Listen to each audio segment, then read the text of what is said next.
Muslim community के दोस्तों, मैं हूं मोहम्मद मुजाहिद। आप तमाम देखने और सुनने वालों को अस्सलामु अलैकुम। उम्मीद है आप खैरियत से होंगे। दोस्तों, मुगल और उस्मानी सल्तनत को आज के दौर में कौन नहीं जानता है, क्योंकि ये दोनों सल्तनतें ऐसी सल्तनतें हैं कि जिन्हें दुनिया की तारीख की सबसे बड़ी सल्तनतों में गिना जाता है। जहाँ एक तरफ मुगल सल्तनत की बुनियाद 1526 में ज़हीरुद्दीन बाबर ने रखी थी, तो वहीं दूसरी तरफ सल्तनत उस्मानिया की बुनियाद 1299 में अर्तुगरुल गाजी के बेटे उस्मान गाजी ने रखी थी। हालांकि ये दोनों ही सल्तनतें तुर्क सल्तनतें थीं, यानी इन दोनों के हुक्मरान तुर्क नस्ल से ही ताल्लुक रखा करते थे। मुगल एम्पायर अपने दौर में दुनिया के एक बड़े हिस्से पर फैला हुआ था, जिसमें आज के दौर का भारत, पाकिस्तान, बांग्लादेश, अफगानिस्तान, नेपाल और म्यांमार जैसे मुल्क शामिल थे। वहीं दूसरी तरफ अगर बात की जाए सल्तनत उस्मानिया की, तो सल्तनत उस्मानिया अपने दौर में दुनिया के 3 बड़े आज़मों पर फैली हुई थी,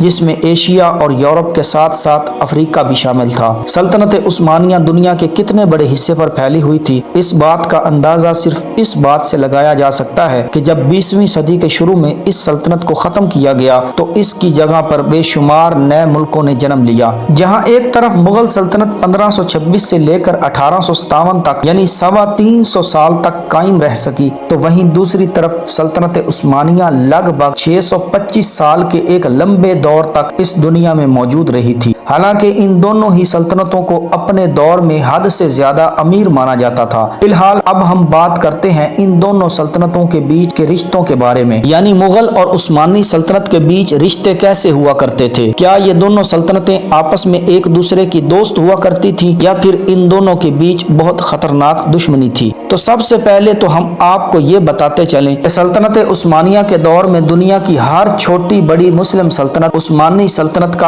अदब और एहतराम किया करती थी, और इसकी सबसे बड़ी वजह मक्का और मदीना जैसे पाक शहर थे, क्योंकि ये दोनों शहर भी सल्तनत उस्मानिया के अंडर ही में आया करते थे। मुगल और उस्मानी सल्तनत के बीच दोस्ताना रिश्तों की शुरुआत दूसरे मुगल बादशाह यानी ज़हीरुद्दीन बाबर के बेटे हुमायूं के दौर में हुई थी, जब सल्तनत उस्मानिया ने सैयद रईस अली को हिंदुस्तानी कैप्टन तैनात किया था। सैयद रईस अली का न सिर्फ मुगल दरबार में बड़ी शान शौकत के साथ इस्तकबाल किया गया था, बल्कि मुगल बादशाह हुमायूं ने एक लंबे वक्त तक के लिए इनसे मुलाकात भी की थी और इन्हें सल्तनत उस्मानिया के एक मेहमान के तौर पर कबूल किया गया था। दोनों ने बैठकर एक दूसरे की सल्तनत के बारे में बहुत सारे सवाल जवाब और तारीफें की। यहाँ तक कि मुगल बादशाह हुमायूं ने सैयद रईस अली के जरिए से उस वक्त के सल्तनत उस्मानिया के सुल्तान यानी सुल्तान सलीम अव्वल को पैगाम भी भिजवाया था, और इस पैगाम में उनकी हद से ज्यादा तारीफें की गई थी और साथ ही साथ उनकी तरफ दोस्ती का हाथ भी बढ़ाया था। हुमायूं के बाद तीसरे मुगल बादशाह यानी अकबर के दौर में भी मुगल सल्तनत की तरफ से सल्तनत उस्मानिया की तरफ कई खतूत रवाना किए गए थे, लेकिन अकबर के दौर में सल्तनत उस्मानिया और मुगल सल्तनत के बीच दोस्ती कायम ना रह सकी थी, और इसकी सिर्फ और सिर्फ एक ही वजह थी, और वो वजह ये थी कि अकबर ने अपने दौर में दीन इलाही नाम का एक नया मजहब इजाद किया था, जिसकी वजह से सल्तनत उस्मानिया अकबर से हद से ज्यादा नाराज थी। अकबर के बाद चौथे मुगल बादशाह यानी जहांगीर के दौर में तो सल्तनत उस्मानिया और मुगल सल्तनत के बीच सबसे ज्यादा खराब रिश्ते थे, बल्कि जहांगीर के बारे में तो ये भी कहा जाता है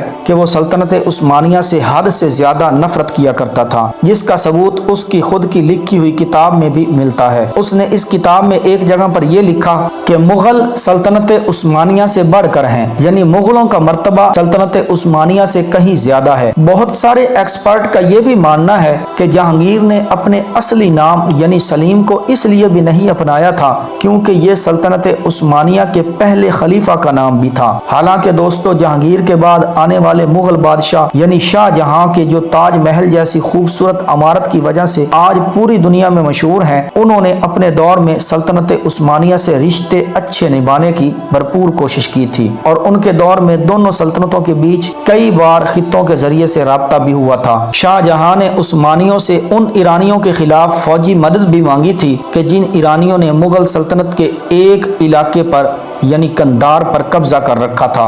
शाहजहां के बाद जब औरंगजेब आलमगीर की हुकूमत आई तो काफी हालात बदल चुके थे। सल्तनत उस्मानिया यूरोप की कई रियासतों से अपना वजूद बचाने के लिए जंग कर रही थी। उस्मानी सल्तनत ने उस दौर में यूरोप की सल्तनतों से जंग जीतने के लिए कई मुस्लिम सल्तनतों से मदद भी मांगी थी, जिसमें हिंदुस्तान की मुगल सल्तनत भी शामिल थी। लेकिन मुगलिया सल्तनत की तरफ से उस दौर में भी उस्मानी सल्तनत की कोई खास मदद नहीं की गई और इसकी बड़ी वजह ये बताई जाती है क्योंकि औरंगजेब आलमगीर जब मुगल सल्तनत के नए बादशाह बने थे तो लगभग सभी सल्तनतों की तरफ से कासिद भेजकर इन्हें मुबारकबाद दी गई थी, लेकिन उस्मानी सल्तनत की तरफ से इन्हें मुबारकबाद देने के लिए कोई भी कासिद मुगल दरबार में नहीं आया था। इसके अलावा एक वजह यह भी बताई जाती है क्योंकि औरंगजेब आलमगीर के दौर में मुगल सल्तनत के उन ईरानियों से बहुत अच्छे रिश्ते हो गए थे कि जो किसी दौर में मुगल सल्तनत के बहुत बड़े दुश्मन हुआ करते थे और यही ईरानी सल्तनत उस्मानिया के भी हमेशा के लिए दुश्मन रहे थे और शायद यही वजह थी कि उस्मानियों से नजदीकियां बढ़ाकर औरंगजेब आलमगीर ईरानियों से दुश्मनी मोल नहीं लेना चाहते थे। दोस्तों, औरंगजेब आलमगीर के बाद मुगल सल्तनत की ऊंचाइयों का सूरज डूबना शुरू हो गया था और इस मुगल सल्तनत में पैदा होने वाले ज्यादातर शहजादों ने पॉलिटिक्स और जंगों से ज्यादा अयाशियों में दिलचस्पी लेना शुरू कर दी थी, जिसकी वजह से ये सल्तनत 1857 में पूरी तरह से खत्म हो गई थी।